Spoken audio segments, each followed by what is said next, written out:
Good morning, students. In our last class, we have discussed the three modulus of elasticity: the Young modulus, bulk modulus, as well as the modulus of rigidity. All the three topics we have discussed. Now, today we are going to discuss the numericals that are based on all three topics of them, right? उन तीनों topics पर based जो numericals हैं, that numericals we are going to discuss here. So, first of all, just go through the numerical. The length and radius of steel wire are respectively 1 metre and 10 millimetre. एक steel का wire आपको दिया हुआ है जिसकी length और radius हमको दी हुई है. So what is the value of this length and radius that we are going to write here? Length is being given to us 1 meter. Also जो radius दी हुई है that is 10 millimeter. इसको हम SI system में convert कर लेते हैं. Millimetre को मीटर में कन्वर्ट करने के लिए हमने जस्ट 10 to the power -3 से मल्टीप्लाई कर दिया, right? So we will get 10 to the power 10 into 10 to the power -3 metre, और आप इसको लिख सकते हो 10 to the power -2 metre, right? A force of 5 newton, force की वैल्यू आपको दी हुई है, that is 10 to the power 5 newton का फोर्स अप्लाई किया जा रहा है उस वायर पे. सो हमको बताना है सबसे पहले कि स्ट्रेस कितना होगा. सबसे पहले हमको स्ट्रेस निकालना है, फिर स्ट्रेन निकालना है, ऑल्सो हमको इंक्रीज इन लेंथ निकालना है, राइट?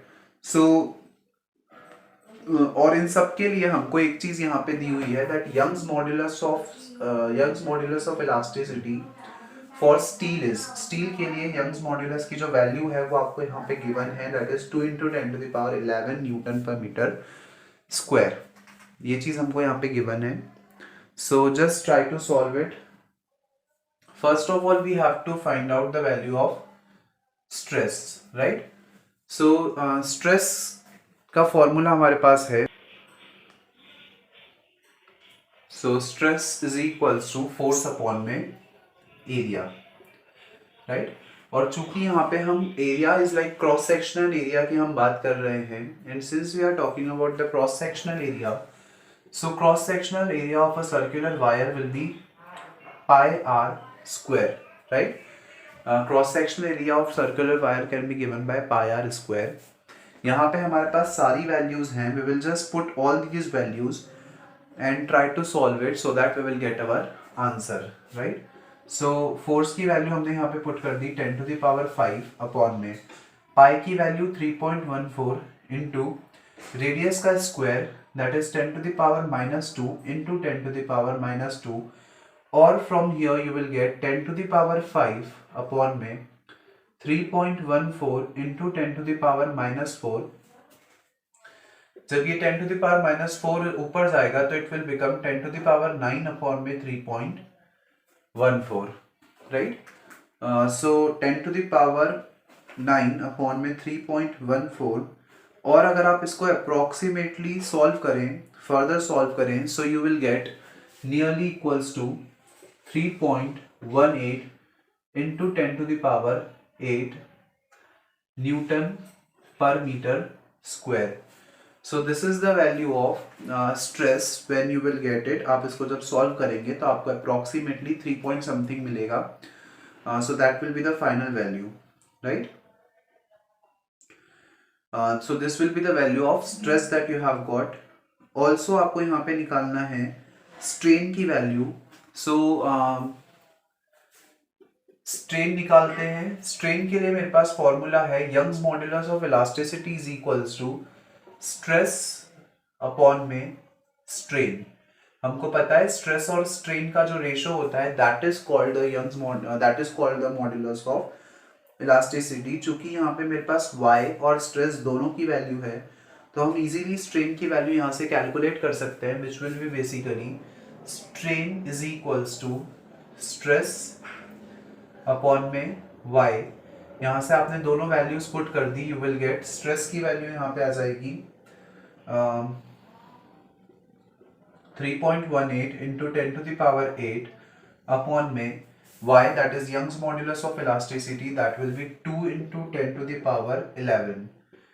यहाँ से ऊपर गया तो 8 minus 11 that will be 10 to the power minus 2 into, जब इसको आपने 2 से कैंसिल किया so you will get 2 1 2 2 5 10 2 9 18, you will get 1.59 into 10 to the power minus 2, sorry minus 3, 8 9 10 11 10 to the power minus 3. Or you know that strain is basically a unitless quantity because it is the ratio of two similar quantities, right? So आपके पास यहाँ से strain की भी value आ गई as well as हमने stress की भी value निकाल ली है. Now the last thing that we have to find out is the change in length, or you can say the increase in length, right? So increase in length के लिए हमारे पास formula होता है that strain is equals to, I'm just erasing the question here. हमको change in length निकालना है, that is del L की value हमको निकालनी है. उसके लिए हमारे पास फॉर्मूला है strain is equals to change in length upon में ओरिजिनल लेंथ, राइट? अगर मुझे ओरिजिनल लेंथ ऑफ वायर पता है तो मैं that is 1 metre, del L की वैल्यू हमको निकालनी है, स्ट्रेन की वैल्यू हमारे पास है that is 1.5 into 10 to the power minus 3. जब हमने इस 1m को इधर भेजा so we will get del n is equals to 1.59 into 10 to the power minus 3 meter. This is the value of del L that you have got from here, that is जो change होगा length में, और you can say the increase in length will be given bye 1.59 into 10 to the power minus 3, और 10 to the power minus 3 का मतलब होता है millimetre, so that you can write 1.59 millimetre. So जब आप उतना फोर्स लगाओगे उस स्टील वायर पे तो उसमें जो इलोंगेशन होगा वो इतने मिलीमीटर का होगा, राइट? सो इस तरीके से एक सिंपल सा क्वेश्चन जिसमें हमको सारी वैल्यूज डायरेक्टली दी हुई थी, we just have to put all those values in the formula and then just solve it. Let us practice some more numericals that are based on this pattern only. Now one more question is being given to us here, and that question we are going to solve. So first of all, using the following data, calculate K. This K is nothing but the bulk modulus of elasticity, right? So bulk modulus of elasticity K की value हमको find out करनी है by using the following data that is being given to us here. So क्या data हमको given है वो समझते हैं. एक कंटेनर है जिसका इनिशियल वॉल्यूम आपको दिया हुआ है, नॉट द कंटेनर बट हम वाटर हमने भरा हुआ है एक कंटेनर के अंदर, जो वाटर का वॉल्यूम आपको दिया हुआ है that is 10 litre. Increase in pressure आपको दिया हुआ है 100 एटमॉस्फेरिक प्रेशर, राइट? तो जो प्रेशर में चेंज हुआ है वो कितना हुआ है 100 एटमॉस्फेरिक प्रेशर. अब जब प्रेशर में चेंज होने के बाद अब जो फाइनल वॉल्यूम हो रहा है वो कितना हो रहा है 10 to 100.5 litre.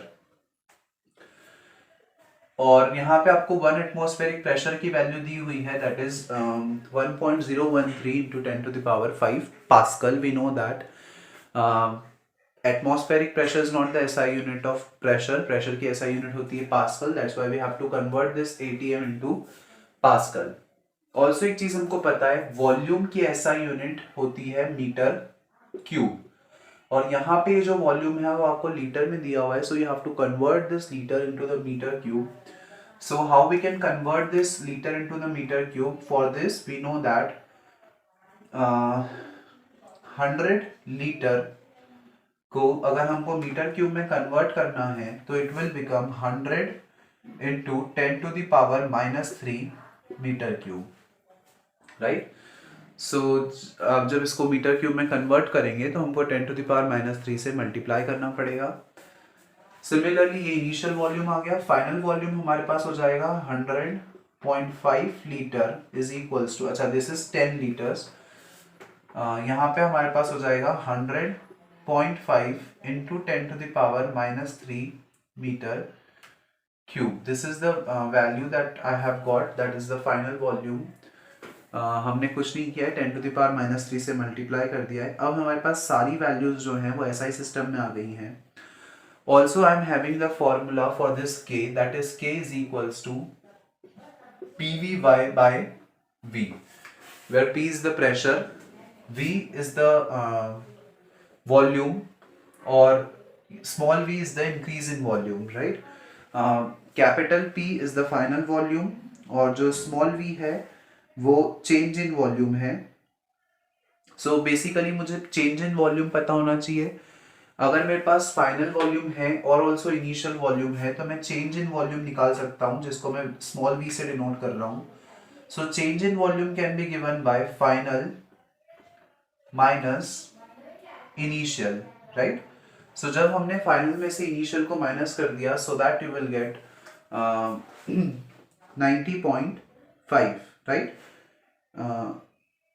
Okay, this one is 100 liter. जो initial volume है that let us suppose it 100 liter for our convenience of calculation. So इसको हम 100 मान लेते हैं just for our convenience of calculation, so that हमारे पास जो change in volume आया वो कितना आया 0.5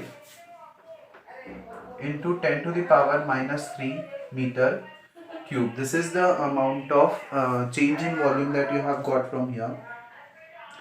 एंड कैपिटल V जो है वो हमारे पास इनिशियल वॉल्यूम है. अब हमारे पास सारी वैल्यूज आ गई हैं. We just have to put all these values here so that you will get this K is equals to pressure की वैल्यू 100 एटमॉस्फेरिक प्रेशर, तो हो जाएगा 100 into 1.013 into 10 to the power 5 into जो वॉल्यूम था, that volume was basically the initial volume, right? So we will get 100 into 10 to the power minus 3 divided by this small v is the increase in volume, or we can say the change in volume. जो change in volume है that is given by 0.5 into 10 to the power minus 3. So हमने सारी values put कर दी हैं. 10 to the power minus 3 से 10 to the power minus 3 cancel. यहाँ से decimal हटाया तो एक 0 increase हो जाएगा. 5 से इसको कैंसिल किया तो ये हो जाएगा 5 2 ज़ा 10. 2 से मल्टीप्लाई किया 2 से 2 3 ज़ा 6 2 0.2 into 10 to the power 5 6 7 8 9 10 to the power 9 newton पर metre square. This is the value of K, that is the bulk modulus of elasticity that you have got from here.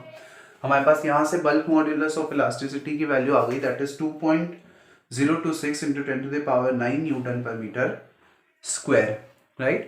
So this was just a simple सा calculation जहाँ पे हमको कुछ conversions करने थे, and we just have to convert the things into their SI unit so that we will get our answer from here, right?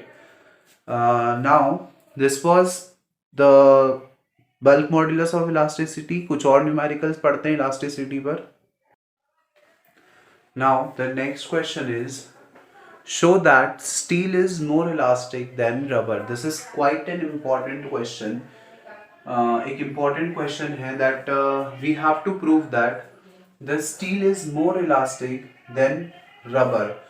जो steel होता है वो rubber से ज़्यादा elastic होता है. Normally अगर हम समझें तो हमको थोड़ा सा contradictory लगेगा question कि अगर हम देखें तो हमको लगता है कि rubber obviously ज़्यादा elastic है steel से. अगर हम रबर को स्ट्रेच करते हैं तो उसकी इलास्टिसिटी ज़्यादा होती है स्टील से. लेकिन अगर इसको फिजिक्स की टर्म्स में समझा जाए या इलास्टिसिटी की डेफिनेशन से समझा जाए तो दिस इज रॉन्ग. जो स्टील होता है वो ज़्यादा इलास्टिक होता है रबर से. ये चीज़ कैसे पॉसिबल है वो समझते हैं, that how we can say that the steel is more elastic than rubber. So इसके लिए हमको पता है Young's modulus of elasticity, and Young's modulus of elasticity के लिए हमने फॉर्मूला पढ़ा था, दैट इज mgl अपॉन में pi r square small l, where capital L is the original length and small l is the change in length, right? ये चीज हमने पढ़ी थी. सो सबसे पहले स्टूडेंट्स हम मान लेते हैं कि हमने एक वायर लिया स्टील का और उतना ही बड़ा मैंने एक रबर का पीस लिया, राइट? एक रबर बैंड लिया मैंने उतना ही बड़ा. दोनों का क्रॉस सेक्शनल एरिया हमने जो रखा है वो सेम रखा है. दोनों का मास भी जो है हमने सपोज कर लिया कि दोनों का मास भी सेम है, राइट?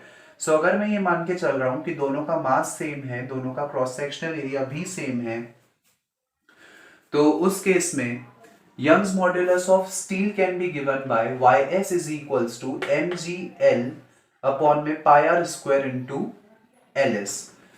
ऑब्वियसली बात है कि जो हमने वायर लिया है, दोनों की लेंथ सेम ली है, दोनों का मास सेम लिया है, पाए दोनों की रेडियस भी हमने सेम ली है, राइट। जी की वैल्यू तो ऑब्वियसली सेम है ही सही, लेकिन दोनों में इलोंगेशन जो होगा वो सेम नहीं होगा। ऑब्वियसली बात है, आपने एक सेम मास सस्पेंड इस पे किया, उतना ही मास इस पे सस्पेंड किया।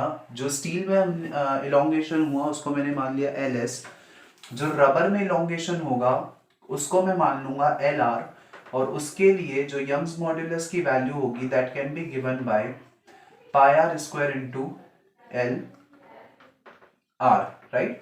सो ये हमारे पास वैल्यू आ गई, दैट इज स्टील के लिए यंग्स मॉड्यूलस की वैल्यू, ऑल्सो रबर के लिए यंग्स मॉड्यूलस की वैल्यू। अब अगर मैं यहां से इन दोनों का रेशो निकालना चाहूं, so if I try to find the ratio of Y R upon में Y S, so that I will get Y R की जगह पे मैंने वाई आर की वैल्यू पुट कर दी, that will be pi r square into L R, और यहाँ अपॉन में एम जी एल अपॉन में pi r square into L S, right. m से m कैंसिल, g से g कैंसिल, l से l कैंसिल, पाई से pi cancel, r square से r square cancel, और हमारे पास यहाँ पे जो टर्म्स बच गई हैं that are basically ls upon में lr, राइट। सो आपके पास यहाँ से वैल्यूज आ गई, दैट इज yr अपॉन में ys is equals to ls upon में lr, और आपको पता है कि अगर मैं इन दोनों वायर्स पर सेम मास सस्पेंड करूं तो जो रबर में इलोंगेशन होगा वो ज्यादा होगा एज कंपेयर टू स्टील में जो इलोंगेशन हो रहा है उससे। इसका मतलब आपको पता है कि जो डिनोमिनेटर है वो बड़ा है as compare to the numerator, और जब डिनोमिनेटर बड़ा है न्यूमरेटर से, इसका मतलब जो वैल्यू आएगी वो 1 से लेस होगी, right. The value will be less than 1, और वैल्यू अगर 1 से लेस है तो इसका मतलब मैं ये बोल सकता हूं that this Y R upon Y S is less than 1, और अगर मैं ऐसा बोल रहा हूं तो Y R is less than Y S, और I can say that the steel is more elastic than rubber. Hence we can prove this thing by with the help of physics that steel जो होता है वो ज़्यादा elastic होता है rubber से, क्योंकि उसका यंग्स मॉड्यूलस ऑफ इलास्टिसिटी ज़्यादा है और रबर का यंग्स मॉड्यूलस ऑफ इलास्टिसिटी कम है, right. So in this way this is quite an important topic.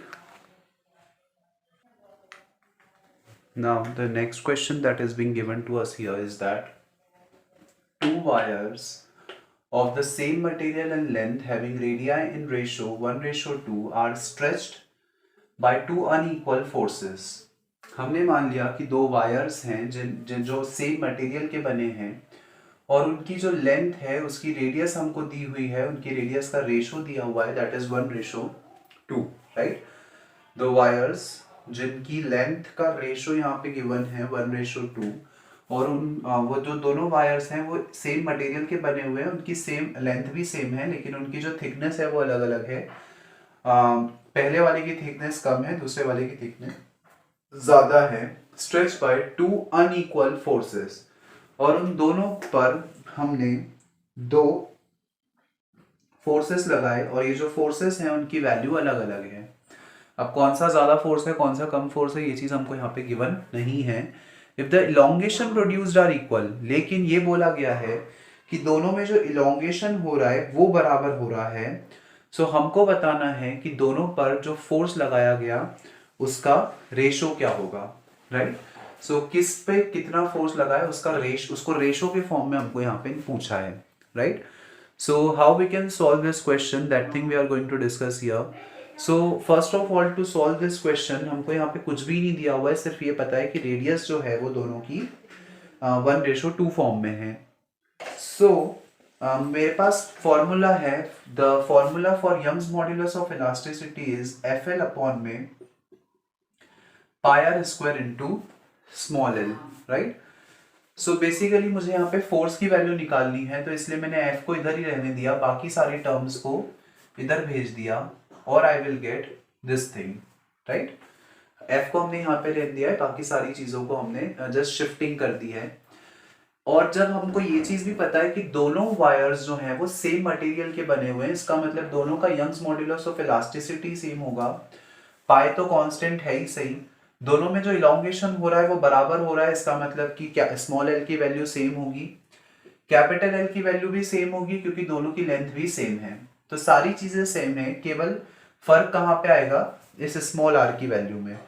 तो इसको अगर मैं मान लूँ स्मॉल आर, तो इस पर जो फोर्स लग रहा है उसको मैंने F1 मान लिया, तो सेकंड पे जो फोर्स लगेगा वो ऑटोमेटिकली हो जाएगा 2r का स्क्वायर इंटू एल अपॉन में कैपिटल एल, राइट।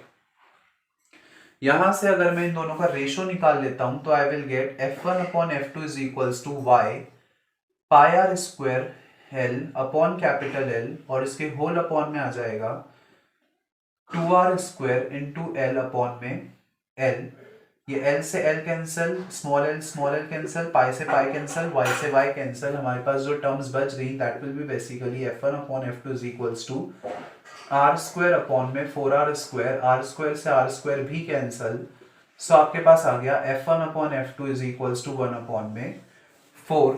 तो हम ये बोल सकते हैं कि दोनों में जो फोर्स लगेगा उनके बीच का रेशो विल बी 1:4। अगर यहाँ फर्स्ट वाले वायर पे 1 न्यूटन का फोर्स लग रहा है तो सेकंड वाले वायर पे 4 न्यूटन का फोर्स लगना चाहिए। एंड सिमिलरली जैसे जैसे आप बढ़ाते जाओगे but the ratio will be in the ratio 1:4, right? So these were the simple questions that can be asked from the modulus of elasticity. So that's all for today's class, students. The further topics we will discuss in the next class. Thank you.